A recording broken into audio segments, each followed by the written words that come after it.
होगा 2 दिन का अंतरिक्ष प्रौद्योगिकी और विमानन पर अंतर्राष्ट्रीय सम्मेलन। राष्ट्रपति द्रौपदी मुर्मू करेंगे उद्घाटन। विशेषज्ञों और वैज्ञानिकों समेत स्टार्टअप से जुड़े हजारों प्रतिनिधि होंगे शामिल।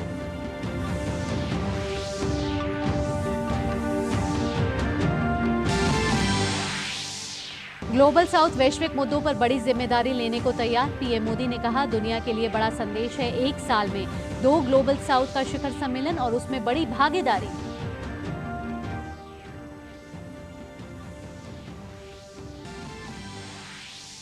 राजस्थान के रण में आज फिर दिखेगा बीजेपी कांग्रेस का दम। पीएम मोदी भरतपुर और नागौर में करेंगे रैली, तो वहीं मल्लिकार्जुन खड़गे भी भरतपुर के बाद खैरतल में संभालेंगे मोर्चा। जोधपुर और जैसलमेर में जेपी नड्डा करेंगे बीजेपी का प्रचार।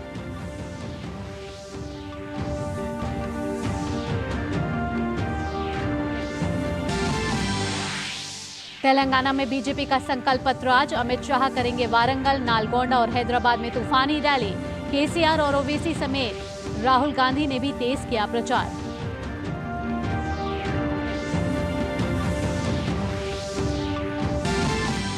अंतर्राष्ट्रीय खबरों में इजरायल से अनुमति के बाद मिस्र से गजा पहुंचा ईंधन की पहली खेप। अमेरिका ने कहा, नियमित आधार पर और बड़ी मात्रा में जारी रहनी चाहिए ईंधन की आपूर्ति। खेल की खबरों में भारत के रोहन बोपन्ना ने रचा इतिहास। एटीपी फाइनल्स में सेमीफाइनल में पहुंचने वाले बने सबसे अधिक उम्र के खिलाड़ी। जोड़ीदार मैथ्यू एबडन के साथ बनाई पुरुष युगल के अंतिम 4 में जगह।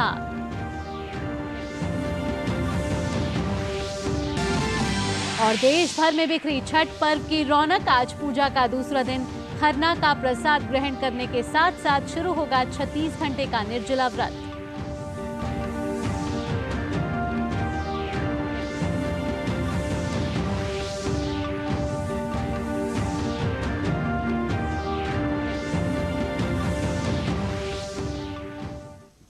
नमस्कार, डीडी न्यूज पर आप सभी का स्वागत है। मैं हूं आपके साथ भावना नैयर। सुर्खियों के बाद अब खबरें विस्तार से। राष्ट्रपति द्रौपदी मुर्मू आज 2047 में अंतरिक्ष प्रौद्योगिकी और विमानन विषय पर आयोजित होने वाले अंतर्राष्ट्रीय सम्मेलन और प्रदर्शनी का उद्घाटन करेंगी। नई दिल्ली के यशोभूमि कन्वेंशन सेंटर में आयोजित होने वाला ये सम्मेलन सह प्रदर्शनी एरोनॉटिकल सोसाइटी ऑफ इंडिया की उत्कृष्टता के 75 वर्ष पूरे होने के उपलक्ष्य में आयोजित किया जा रहा है। इसमें भारत के अंतरिक्ष प्रौद्योगिकी और विमानन क्षेत्र की यात्रा के 75 वर्षों के सार संग्रह के साथ साथ विजन डॉक्यूमेंट 2047 का विमोचन भी किया जाएगा। कार्यक्रम में अंतर्राष्ट्रीय विशेषज्ञों, वैज्ञानिकों, उद्योगपतियों, शिक्षाविदों, स्टार्टअप और विद्यार्थियों सहित लगभग 1500 प्रतिनिधि भाग लेंगे। इस दौरान 75 से अधिक स्टार्टअप के साथ साथ ही करीब 200 औद्योगिक इकाइयां और सूक्ष्म, लघु एवं मध्यम उद्यम प्रदर्शनी में स्वदेशी क्षमताओं का प्रदर्शन होगा। सम्मेलन के विभिन्न सत्रों में कई संगठनों और विभागों के प्रमुख महत्वपूर्ण बिंदुओं पर भी अपने विचार साझा करेंगे। प्रधानमंत्री नरेंद्र मोदी ने कहा है कि ग्लोबल साउथ चाहता है कि ग्लोबल गवर्नेंस पर उसकी आवाज सुनी जाए। उन्होंने कहा कि यह स्पष्ट है कि ग्लोबल साउथ अपनी स्वायत्तता चाहता है। पीएम मोदी ने वॉइस ऑफ ग्लोबल साउथ शिखर सम्मेलन के समापन लीडर सत्र को संबोधित करते हुए ये अहम बातें कहीं। प्रधानमंत्री ने कहा कि 1 साल में ग्लोबल साउथ का शिखर सम्मेलन और उसमें बड़ी भागीदारी का होना दुनिया को बड़ा संदेश देती है। प्रधानमंत्री मोदी ने कहा कि भारत को गर्व है कि G20 जैसे महत्वपूर्ण मंच के दौरान उसे वैश्विक दक्षिण की आवाज को एजेंडे में रखने का अवसर मिलेगा। प्रधानमंत्री मोदी ने दूसरी voice of global south summit के समापन वक्तव्य में सभी का आभार जताया। पीएम मोदी ने इस सम्मेलन के 10 सत्रों में महत्वपूर्ण मुद्दों पर हुई चर्चा को बहुमूल्य बताया। पीएम ने सम्मेलन की 10 प्रमुख साझा प्राथमिकताओं को गिनाया और वन फ्यूचर की दिशा में मिलकर काम करने को पहली प्राथमिकता बताया। और अब बात विधानसभा चुनावों से जुड़ी हुई यानी कि जनादेश की।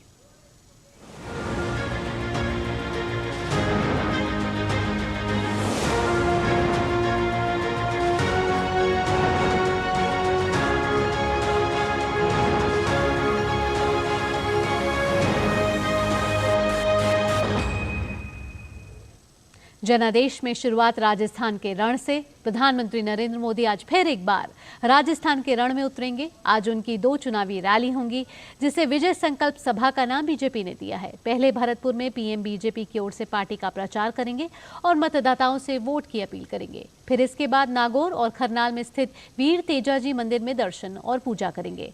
फिर नागौर में होगी उनकी दूसरी और आखिरी विजय संकल्प सभा। पीएम मोदी के अलावा खुद पार्टी अध्यक्ष जेपी नड्डा आज राजस्थान के जोधपुर और जैसलमेर में सभा करेंगे। इसके अलावा यूपी के सीएम योगी आदित्यनाथ आज जोधपुर में चुनावी रैली करेंगे। योगी यहां जिले की तमाम विधानसभा क्षेत्रों में रोड शो, रैली और जनता से संवाद करेंगे। जहां एक तरफ आज राजस्थान के भरतपुर में पीएम मोदी की रैली होगी, तो वहीं दूसरी ओर भरतपुर में ही कांग्रेस अध्यक्ष मल्लिकार्जुन खड़गे भरतपुर जिले के दौरे पर रहेंगे। खड़गे यहां भरतपुर जिले की वैर सीट और अलवर के तिजारा में चुनावी सभा को संबोधित करेंगे। वहीं मुख्यमंत्री अशोक गहलोत लगातार छोटे छोटे रोड शो और रैलियों में व्यस्त हैं। उन्हें भरोसा है कि उनकी गारंटियां फिर से कांग्रेस का हाथ मजबूत करेंगी। इसके अलावा अलवर जिले के बानसूर और दौसा जिले में बांदुकुई में बीएसपी के अध्यक्ष मायावती की सभा भी होगी, तो वहीं गंगापुर में राष्ट्रीय लोकतांत्रिक पार्टी के हनुमान बेनीवाल अपनी पार्टी का प्रचार करेंगे। राजस्थान विधानसभा चुनाव में बीजेपी की तरफ से केंद्रीय गृह मंत्री अमित शाह ने शुक्रवार को अजमेर में 2 जनसभाओं को संबोधित किया। इस दौरान उन्होंने प्रदेश की अशोक गहलोत सरकार को भ्रष्टाचार, तुष्टीकरण, महिलाओं के खिलाफ बढ़ते अपराध को लेकर घेरा। वहीं कांग्रेस महासचिव प्रियंका गांधी ने भी सागवाड़ा और चित्तौड़गढ़ में कांग्रेस गारंटी यात्रा सभाओं को संबोधित किया।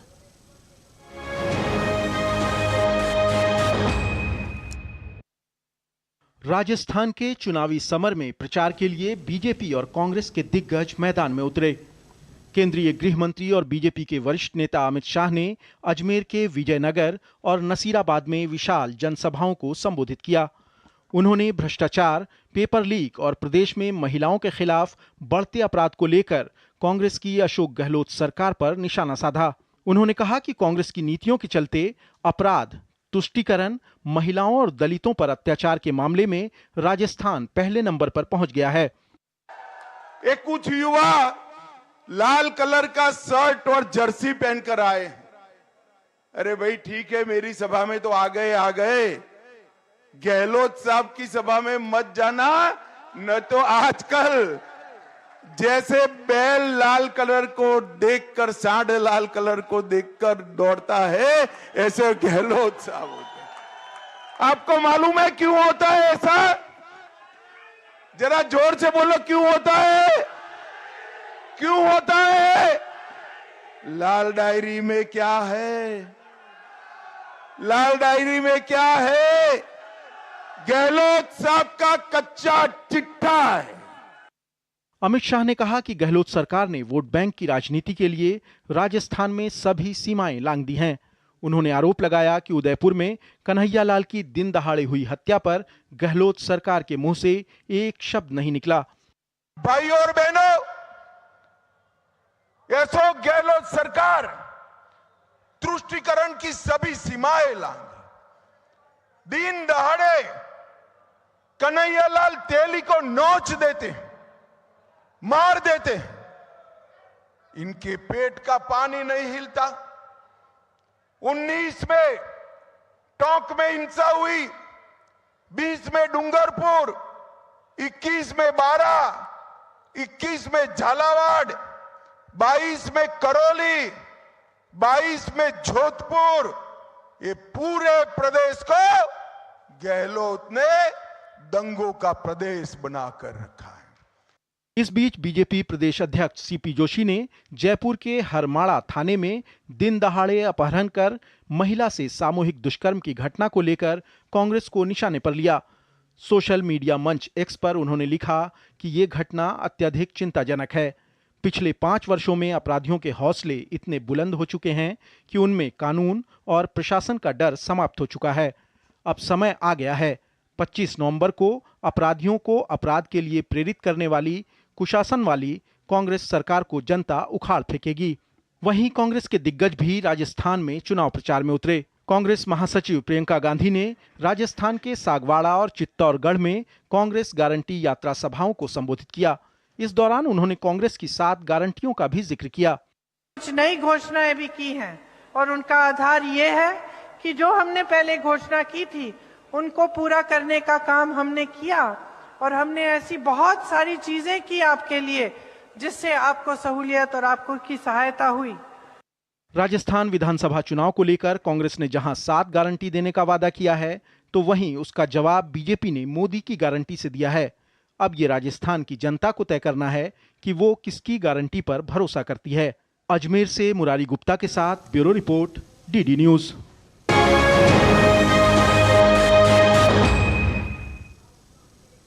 राजस्थान में एक पुरानी कहावत है, कबड्डी के खेल में कोई काको कोनी। और जब बात चुनावी दांव पेच की हो तो ये कहावत नागौर की सीट पर बिल्कुल सटीक बैठती है। नागौर में मुकाबला है मिर्धा परिवार के चाचा भतीजे के बीच।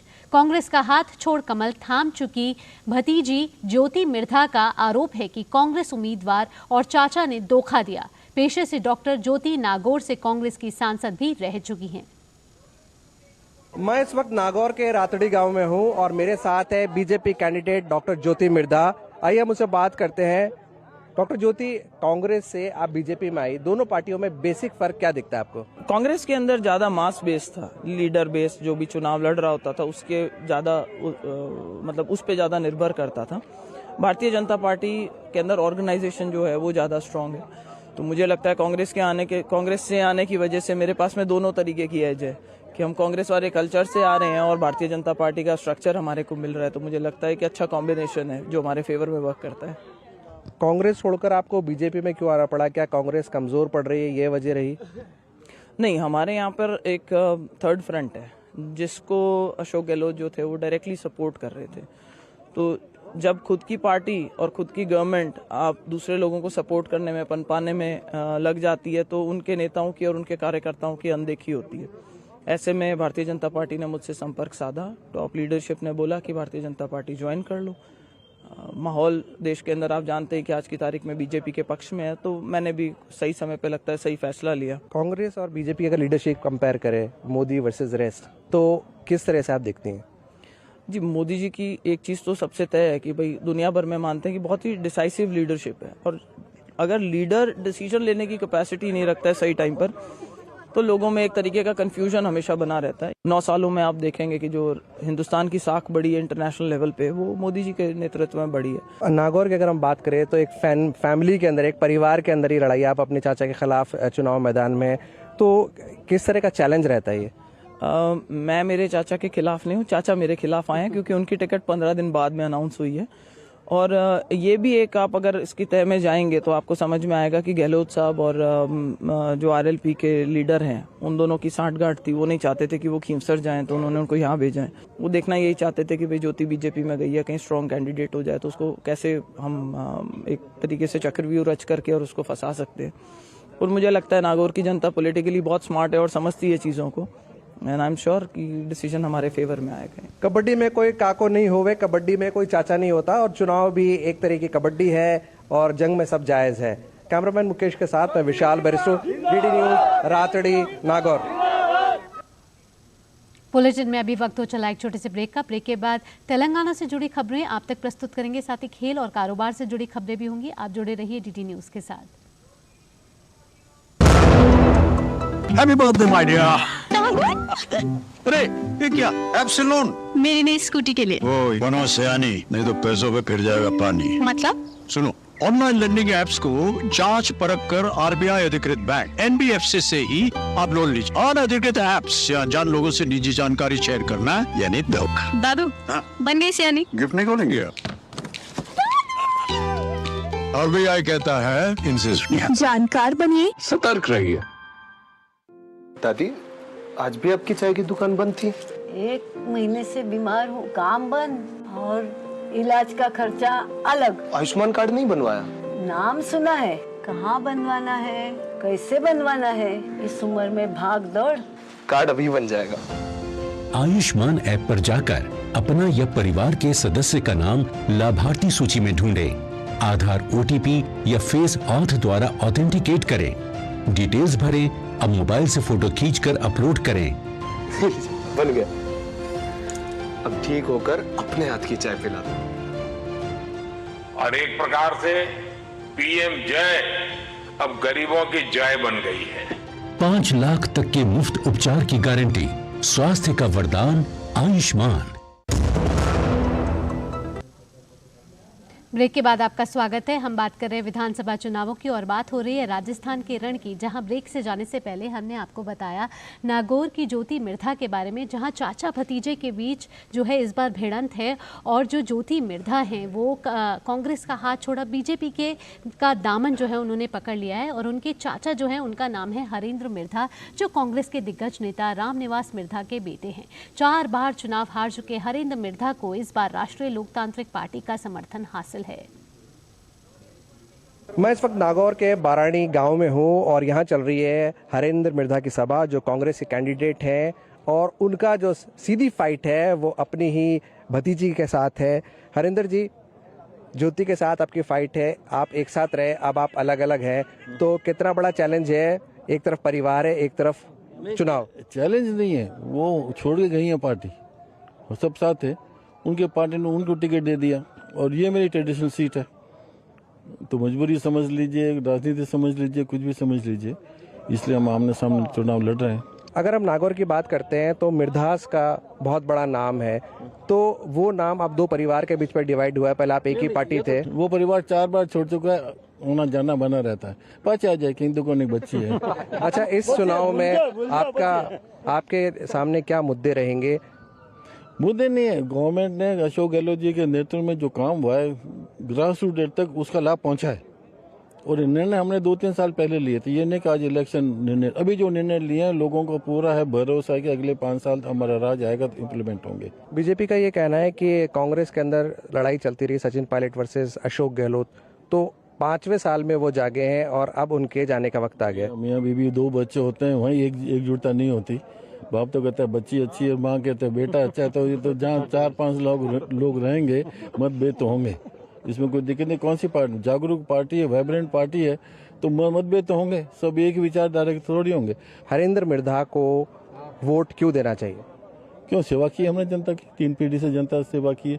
यो भी बिजली पानी सड़कें आप देख रहे हैं सब हमारा लाया हुआ है, इनसे कोई पॉलिटिकल संबंध नहीं है, ये तो एक आत्मता का संबंध रहा है शुरू से। नहीं तो 4 पीढ़ी निकालना एक ही एरिया में लोग थक जाते हैं 5 साल में, यहाँ तो 40 साल का संबंध है। मैं 4 बार MLA रह चुका हूँ यहाँ से, तो एक इमोशनल अटैचमेंट है, प्योरली पॉलिटिकल नहीं है, पर्सनल प्लस पॉलिटिक्स। तो ये थे हरेंद्र मिर्धा, जिनका ये कहना है कि उनका जनता के साथ इमोशनल अटैचमेंट है, पॉलिटिकल नहीं। कैमरामैन मुकेश के साथ मैं विशाल बरिस्टू, DD न्यूज, बारानी, नागौर। चलिए, राजस्थान के रण के बाद अब आपको लिए चलते हैं तेलंगाना के विधानसभा चुनाव से जुड़ी खबरों के बारे में, जहां 30 तारीख को मतदान है। आज हैदराबाद में बीजेपी अपना संकल्प पत्र जारी करेगी। कहा जा रहा है कि अमित शाह इस संकल्प पत्र को लॉन्च करेंगे। संकल्प पत्र के अलावा अमित शाह गढ़वाल, नलगोंडा और वारंगल में चुनावी रैलियों को भी संबोधित करेंगे। इससे पहले कल कांग्रेस ने अपनी पार्टी का घोषणा पत्र जारी किया था, जिसमें तेलंगाना के लिए 6 गारंटी और अलग अलग घोषणाएं शामिल हैं। घोषणा पत्र में 4,000 रुपए की वृद्धावस्था पेंशन और 500 रुपए में रसोई गैस शामिल है। माना जा रहा है कि बीजेपी का संकल्प पत्र भी इसी तरह लोक लुभावन होगा, जिसमें सभी वर्गों के लिए घोषणाएं की जा सकती हैं।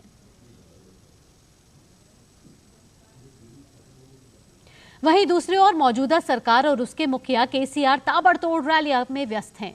वो लगातार विपक्षी दलों पर हमलावर हैं और कह रहे हैं कि अगर उनकी सरकार बनी तो मौजूदा सरकारी योजनाओं को बंद कर दिया जाएगा। इसी तरह AIMIM के नेता असदुद्दीन ओवैसी भी कांग्रेस और बीजेपी पर हमलावर है। वो कहते हैं कि ये दोनों दल नहीं चाहते कि AIMIM के नेता चुनाव ना जीते।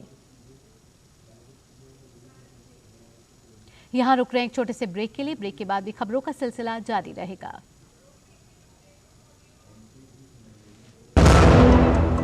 सिर्फ 4 दीवारों का मतलब घर नहीं होता। घर तो अपनों से बनता है, अपनों के सपनों से बनता है।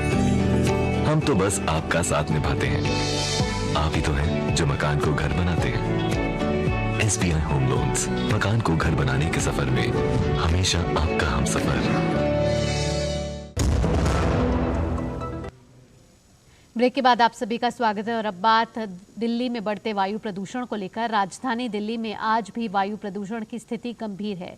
आज सुबह वायु गुणवत्ता सूचकांक 377 दर्ज किया गया है, जो बहुत खराब श्रेणी में आता है। आनंद विहार में AQI का आंकड़ा 400 के पार पहुंच गया है। सुबह के वक्त कोहरे और स्मॉग की चादर देखने को मिली। बढ़ते प्रदूषण से लोगों को कई दिक्कतों का सामना करना पड़ रहा है। ब्रीदिंग प्रॉब्लम है और उसके अलावा कभी कभार एकदम से जो थ्रोट प्रॉब्लम होती है, कभी कभार साइकिल चलाते हो और जो विजिबिलिटी की काफ़ी दिक्कत है। जब ब्रीथ कर रहे हैं हम लोग रनिंग के टाइम तो मुश्किल तो होता है, बिकॉज हम एयर फ्रेश नहीं है, एयर में इतना टॉक्सिक है, तो वो जो हम जनरली हम लोग जो भागने में आराम से सांस लेते हैं वो अब नहीं ले पा रहे हम लोग। मॉर्निंग वॉक में थोड़ा सा हल्की सांस लेने में दिक्कत सी महसूस होती है, थोड़ा जैसे चेस्ट में हैवीपन सा है, तो लगता है कि बैठें कहीं थोड़ी देर, अंदर रहें, बाहर ना आएं। बढ़ते प्रदूषण के कारण दिल्ली की बिगड़ी वायु गुणवत्ता के बीच राजधानी में लगातार हालात खराब होते जा रहे हैं। वायु गुणवत्ता के गंभीर श्रेणी में बने रहने के बाद पूरे दिल्ली में धुंध की चादर में लिपटी हुई है। ऐसे में राहत के लिए क्लाउड सीडिंग के विकल्प पर बातचीत जारी है।